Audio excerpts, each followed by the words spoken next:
Subscribe our YouTube channel and watch our videos. يا أيها الذين آمنوا اتقوا الله وقولوا قولا سديدا. اور چوتھے یہ کہ ایجاد کی بھی قدرت ایسی عظیم و عجیب ہے کہ جب کسی کام کا مثلا پیدا کرنے کا پورا کرنا چاہتے ہیں اعوذ باللہ من الشیطان الرجیم بسم اللہ الرحمن الرحیم وقالوا اتخذ اللہ ولدا سبحانہ بل له ما في السماوات والأرض كل له قانتون بديع السماوات والأرض وإذا قضى أمرا فإنما يقول له كن فيكون وقالوا اور کہنے لگے قالو جمع کا صیغہ ہے اتخذ اللہ اتخذ پکڑنا بنا لینا ایک ہے ہونا اور ایک ہے بنا لینا اتخذ اللہ پکڑ لی ہے اللہ نے ولدن اولاد سبحانہ پاک ہے وہ بل لہو ما فی السماوات والارض بلکہ لہو ما فی السماوات اسی کے لیے ہے ما فی السماوات جو کچھ فی السماوات آسمانوں میں ہے والارض اور زمین میں ہے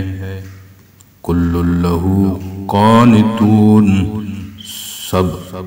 اسی کے تابعدار ہیں سب اسی کے تابع ہیں بدیع السماوات والارض بدیع پیدا کرنے والا ہے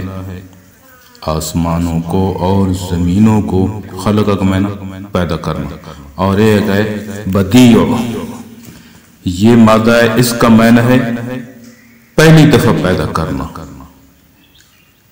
یعنی کہ ایجاد کرنا ایک چیز کی یعنی کہ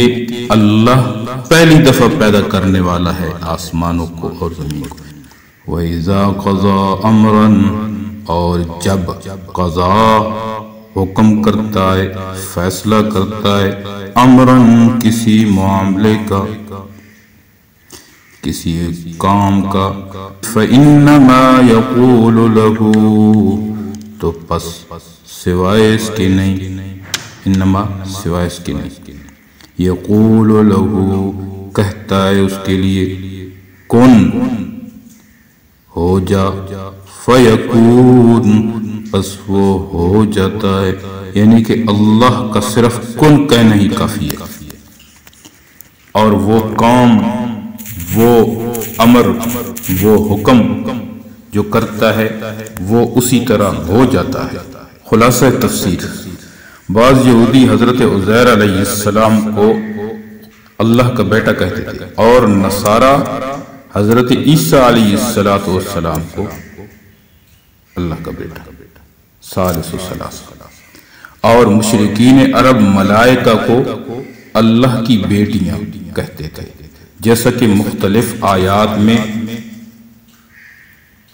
ان اقوال کی قرآن مجید کی آیات موجود ہیں حق تعالی اس قول کی قباحت اور بطلان کا بیان کرتے ہیں اور یہ لوگ مختلف عنوان سے کہتے ہیں کہ اللہ تعالی اولاد رکھتا ہے سبحان اللہ کیا محمل بات ہے بلکہ اس کی تو اولاد ہونا عقلاً ممکن نہیں کیونکہ دو حال سے خالی نہیں یا تو اولاد غیر جنس ہوگی یا ہم جنس ہوگی اگر غیر جنس ہو تب تو نا جنس اولاد ہونا عیب ہے اور حق تعالی عیب سے پاک ہے عقلاً بھی جیسا کہ مسلم ہے اور نقلاً بھی جیسا کہ سبحانہ مذکور کا بھی مدلول ہے اور اگر ہم جنس ہو اس لیے باطل ہے کہ حق تعالی کا کوئی ہم جنس نہیں وہ صفات کمال لوازم ذات واجبہ سے ہیں وہ اللہ کے ساتھ مخصوص اور غیر اللہ میں معدوم ہے، اور لازم کی نفی ملزوم کی نفی کی دلیل ہے۔ اس لیے غیر اللہ ذات واجب نہ ہوگا، اور وجوب خود عین حقیقت یا لازم حقیقت ہے۔ بس کوئی غیر اللہ کے ساتھ حقیقت میں شریک نہ ہوا، لہذا ہم جنس ہونا بھی باطل ہو گیا۔ اب صفات کمال صرف اللہ تعالیٰ کی ہی ساتھ مختص ہونے کی دلیلیں مذکور ہوتی ہیں۔ اول یہ کہ خاص اللہ کی مملوک ہیں یا کچھ بھی آسمان و زمین میں موجودات ہیں۔ دوسرے یہ کہ مملوک ہونے کے ساتھ سب اس کے محکوم بھی ہیں، بئیں معنی کہ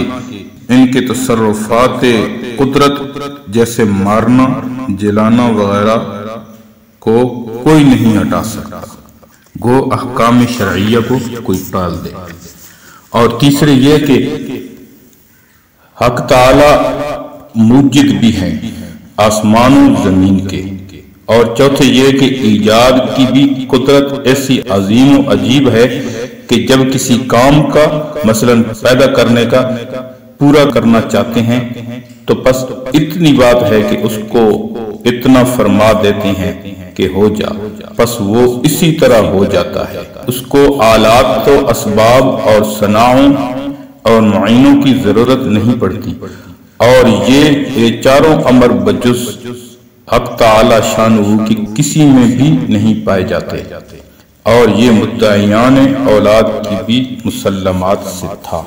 پس دلیل سے مقدمہ اختصاص بھی ثابت ہو کر حجت تمام ہو گئی۔ خاص کاموں پر خاص ملائکہ کو مقرر کرنا، مثلا بارش، رزق وغیرہ، اور اسی طرح اسباب اور مواد اور قوا سے کام لینا، یہ سب کسی حکمت خداوندی پر مبنی ہوتا ہے۔ اس لیے نہیں کہ لوگ انہیں اسباب و قوات کو حاجت روا مان کر استعانت و مدد کے طلبگار ہوں۔ بیضاوی نے کہا ہے کہ پہلی شرائع میں اللہ کو سبب اول ہونے کی وجہ سے باپ کہا کرتے تھے، جاہلوں نے ولادت کے معنی سمجھ لیے، اس لیے یہ عقیدت رکھنا یا ایسا کہنا کفر قرار دیا گیا۔ دفع فساد کی مصلحت سے اب ایسے لفظ کے استعمال کی بالکل اجازت نہیں۔ اللہ رب العزت ہمیں کما حق ہو قرآن سمجھنے کی